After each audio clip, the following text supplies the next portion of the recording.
Kia ora tātou, ko Whaea Nan tōku ingoa, ko te aitanga mahaki tōku iwi. Ko te kura kōhine o te rāwhiti o te upoko o te ika, tōku kura.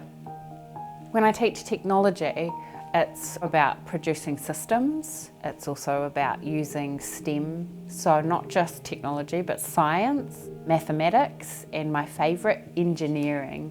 To be able to engineer something means to pick it apart and then put it all back together again. And being able to do that with young people, especially young women, is a privilege. It's a real privilege and a real honour. Ko Hara to Shine started 4 years ago, where I wanted a platform for my students to be able to show off. We had Year 12 and 13 technology students take their products to Massey University and exhibit them, but then they also got to see what Massey University was like, and it just bridged this gap for them between secondary school and tertiary education.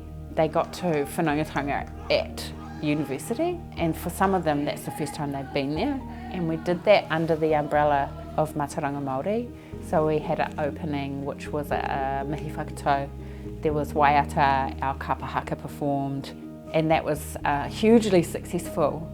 It's been going for 4 years now, and it's sponsored by Technology Education New Zealand. Winning this prize means that I can show my children a really good example of what Māori can do, of what women can do in this country. I get to show my husband, my parents and my in-laws what their support has done for me in my career, and now I get to build my own art studio at the back.